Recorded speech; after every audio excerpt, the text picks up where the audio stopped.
a Dyson DC04 Absolute Plus from the era where Dyson made colourful vacuums with character that lasted. Although this one is possibly at the end of its road, it is here because apparently it needs a new motor. So, let us troubleshoot, fault find and confirm what the customer told me and then rip its heart out and fit a new one. Let's have a look and see if we can get this old girl working well once more.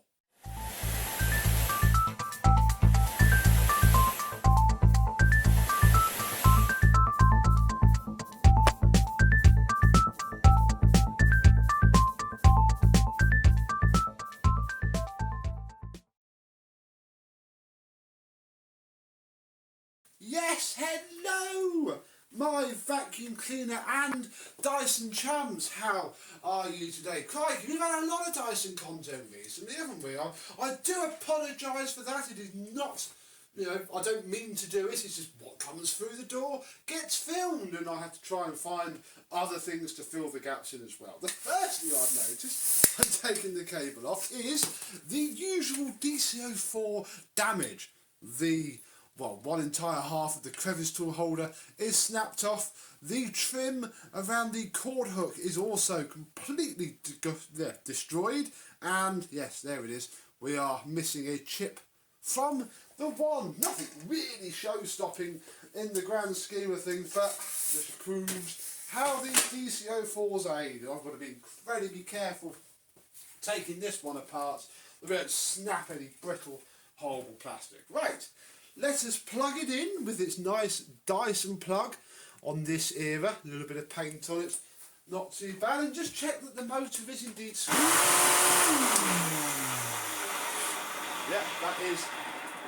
Oh, can smell burning. I don't know. It might be bearings. Let's try that again and leave it on. Oh no, yeah. That is definitely a burnt out motor. You can tell by the fact that it just sits there and hums. It has already exploded. So, I think what we've got to do is get some tools together and take this apart and fit a new motor. So now that we've confirmed that it is indeed the motor that is the problem, we best start stripping this vacuum down, haven't we? So we'll take off the cyclone. Then that's not the right screwdriver. Here's the right screwdriver, a little flat blade. We shall push this side, isn't it? We shall push the hose off of the machine. Come on. There we go. Oh, look at all the hair, look, under there. Get that out. I think we're going to see a lot of this on this machine. This is not a well taken care of vacuum at all, I don't think. I mean, should we do the simple test? I haven't looked in this yet. Bloke dropped it round. I'm filming now. Ooh. Fair enough. You know what? That is not too bad. It's probably old age that's taken this poor motor out. Let us remove the post-motor filter housing.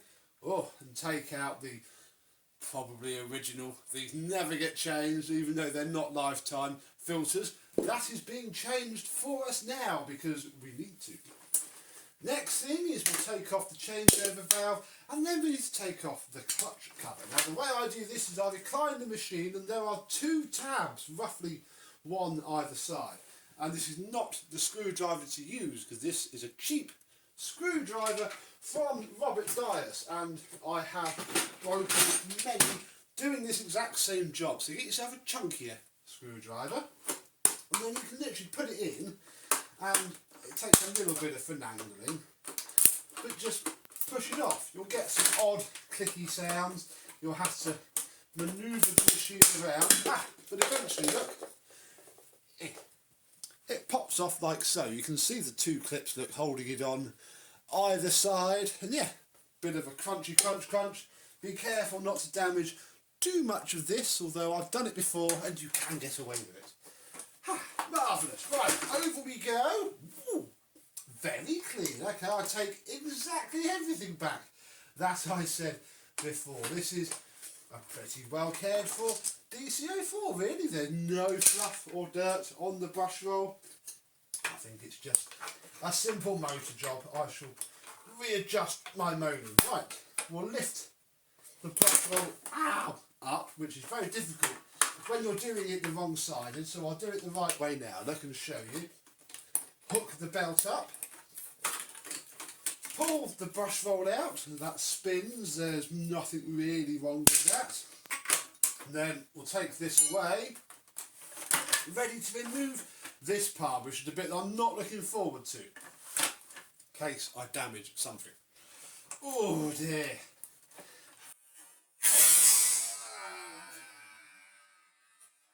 Oh, like that. Oh, brilliant. Well, there we go. Look, we've already lost the two critical parts and a bit of trim. Fantastic. It should glue back together. If not, I'll have to replace the head.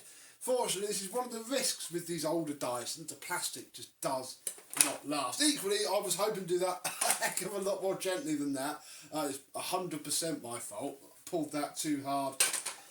And out it came, but we should be okay. I mean, again, it's not the only chip and crack this thing has, and you can glue it together reasonably well as a bodge, so we might do that now, because I don't think it's really worth buying an entire head for this machine. Who knows? Right, more cracking sounds. Oh yeah, take the clutch out, don't we? Lift the machine up and undo the three screws that sit under here. There's one here, and then you need a long bit to go into this hole. Make sure you go into the hole in the clutch, and then this cover, just like most of the other Dysons of its era, comes out like so. Then we get our first look at the clutch, which doesn't seem too bad. Belts are a little bit loose, but equally probably still okay. Come on, there we go. Not too bad. Little bit of wear starting on the white wheel, but nothing too horrific. There's no date on our clutch either, so that must date it somewhat for the fact that there isn't a date on the clutch. Fantastic. Now we should be able to remove the rest of our now broken but probably fixable head like so, and come down to, well, even less of a machine. Next thing we've got to do is take the switch out, and I think we're going to break something else, but again, it always glues up well. This is the switch removal tool, which I got from Manchester Vax, and it goes behind the switch to push a little tab out, and then what I always end up doing is getting another screwdriver and just bringing the switch top up past. I can see glue. Somebody's been in here before. I don't think it was me. Come on. There we go. Yeah, the little tab breaks off there. Again, if anybody knows of a reliable way to do this, let me know. But equally, I'm going to glue that back together, and that has always been absolutely fine for me. I've got away with that all the times I've done it. Under there, look, here's another screw, which we shall remove, and then the whole... Oh, look, more... Wasn't me that time. More broken plastic, crikey. But we get our first look at the switch housing. Pop these cables out of here, and then unplug the neutral, and then unplug the live, and that is actually our cable off and out of the way. This then means that we can put a screwdriver into one side of our spade connector housing, and in theory, oh, he says, pulling the screwdriver off, there we go, look, you can pull this off of the live wire, because then you have to come through here and pull it out and through. Come on. In order for the next bit to work well, because the next thing we need to do is get to the motor, and that involves removing pretty much a heck of a lot of screws.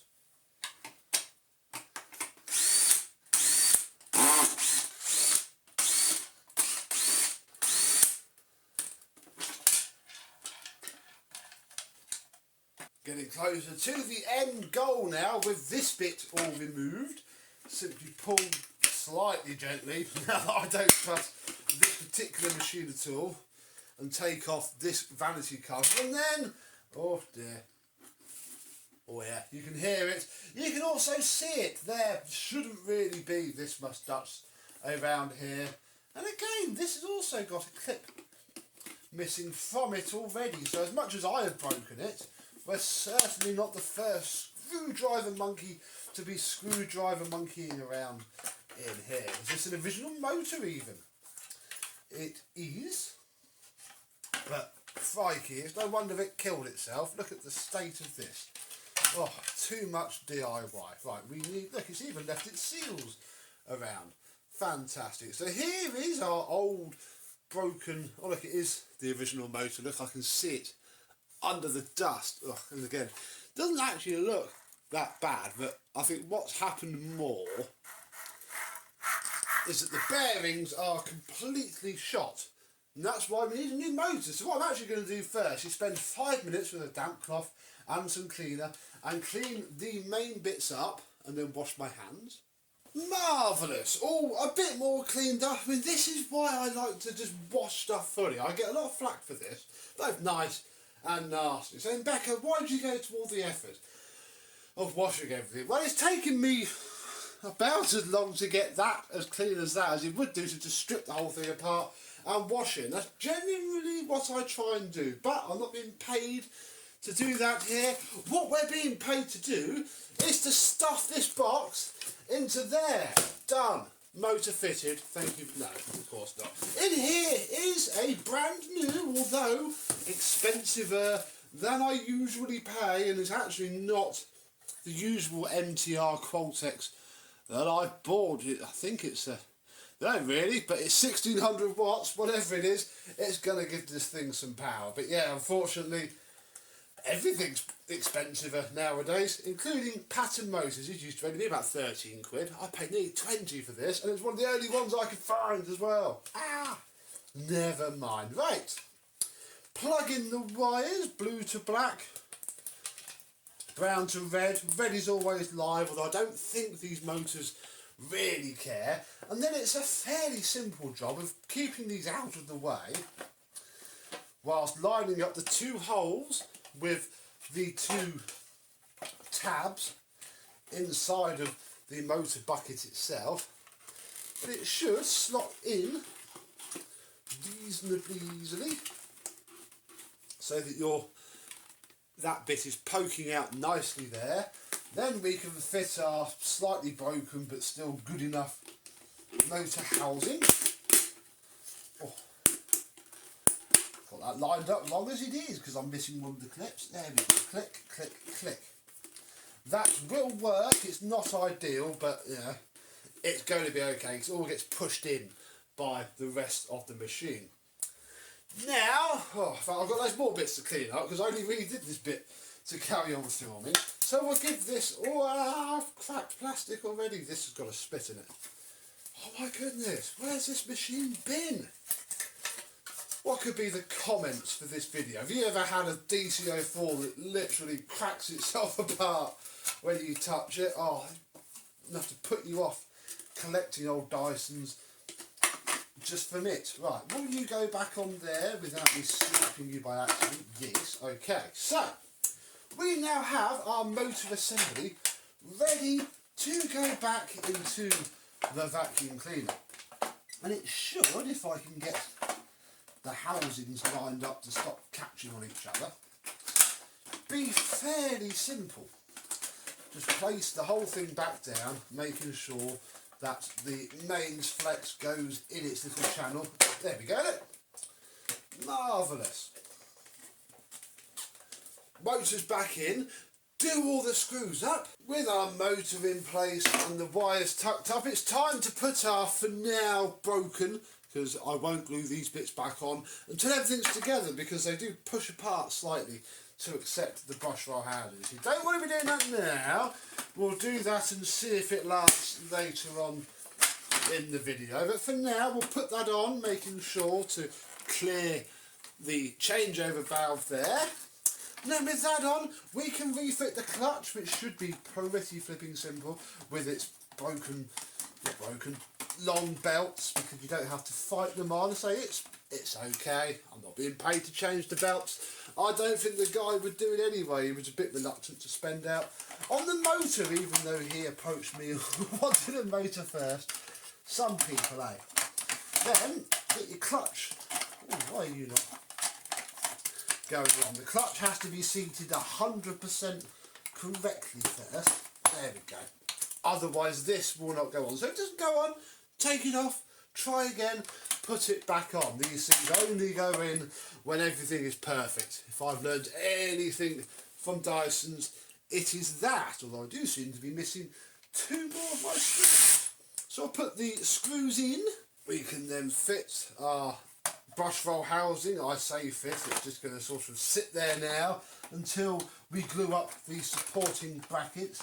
I'm also going to fit the internal hose back on, the hose that caused all of this fuss anyway. It just pops on, and until the brush rolls in, that's about all we can really do for that. So the brush roll holds it in a lot anyway. You know, as long as we can get one side glued up, we should be okay for our bit of a bodge. Although I say, people have been here before. I have found some other things off camera that I have fixed, so I'm not too worried about another little bit of glue on this thing. Right, brush roll lifted, like so. Brush roll back in. We didn't lift the brush roll, did we? We lifted the belt. There we go. You go down. Now this will do a fairly good job of holding most of this on anyway. It's this side that we'll have to do something about, but figure that out in a minute. We'll put our put our base plate. Oh, look, that's also broken. Look, so what I'm going to do is I'm actually going to be nice to the guy, because I have flipping thousands of these, and we're going to swap these wheels, and we've also got another bit of repair to do. Crikey, I should get sponsorship by Q-Bond. Now, probably about to break some more plastic here, because inevitably that's what you do. But little screwdriver, pop the wheel and axle out. Good boy. Pop the wheel and axle out without damaging anything else. That one's completely seized. And yeah, the problem with this is that if you don't, the brush roll and the base plate start to sort of eat into the carpet almost, because they're not being held off sufficiently. You see it on the newer Dysons when the centre wheel breaks. In here, in my Dyson parts box, in this section, we should have some of the new wheels. I've got a load more in their packet somewhere else.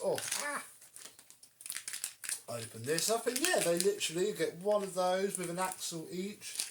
2, 3, 4, 5, 3, 4, 5. Marvellous. Get rid of you, and yeah, you simply push. Yeah, it's very simple. Push them on, clip them in, and this will make such a huge difference that yeah, I'm not doing this. This is a bit silly to not do when you're this close. Although the axles aren't fitting in. Oh, that's because, look, my pattern part axles, if I can line them up, are ever so slightly longer than the original, which is a thing, but equally, yeah, not too much of a concern, because we can simply use the old axles. And you put it in, repeat times 5, and finally fit the base plate.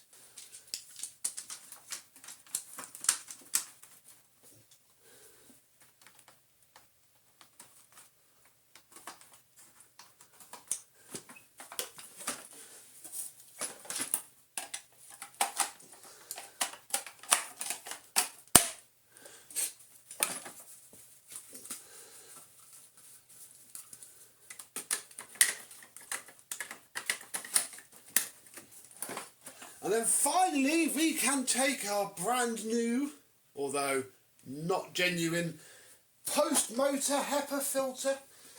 I've not stood on the screwdriver, the machine will sit, and that can go in there, which will put the rubber seal back around here as it needs to go.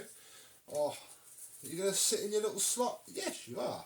And then only goes on one way, line little notch with the front, And there is basically our motor change. All we've got to do is to put the switch back together. We have some mains cable on, so I could fit our repaired switch top just like I could fit the clutch cover. But if you've watched me for long enough, you know that they are the last things that I fit to a Dyson before testing. So obviously it doesn't work for one reason or another. The whole lot's got to come out again. So it's easier to do it this way. We will put the hose on though, so at least I can use it if it is going to work, and we can give it a quick demonstration. So we'll pop the hose and the wand on.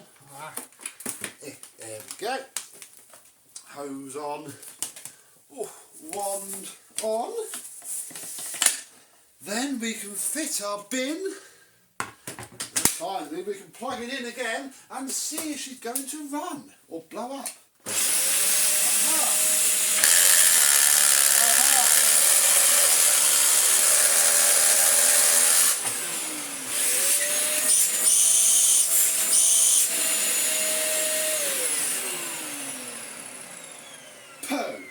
Our motor is absolutely fine.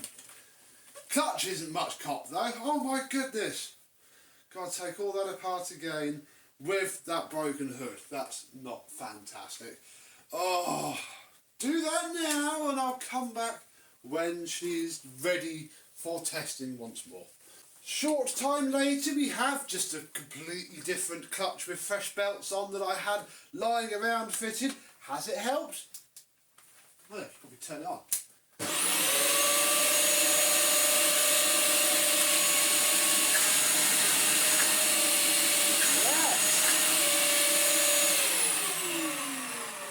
It has helped a lot. Just need to fit this back on because there is a distinct lack of suction coming from the wand.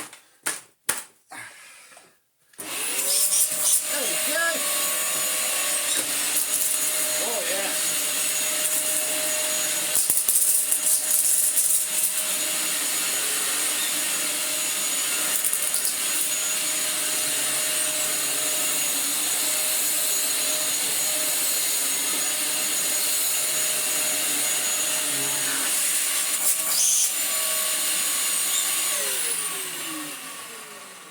I think that's a success. It seems to work fine, even with its slight repairs, which is always a bonus. So we can now officially finish her off by popping our switch top on, which a little bit careful. Don't want to snap it again. There we go. Check it pops, and then where is our clutch cover? Here it is.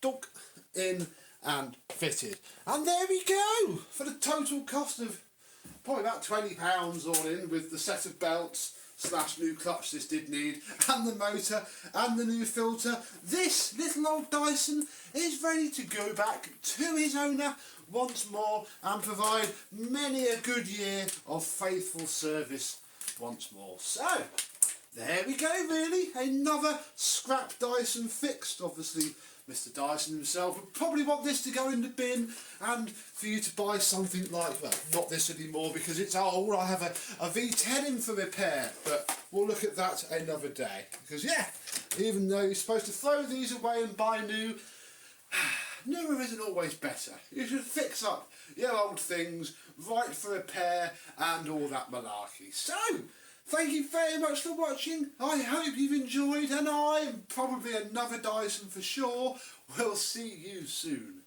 Bye bye.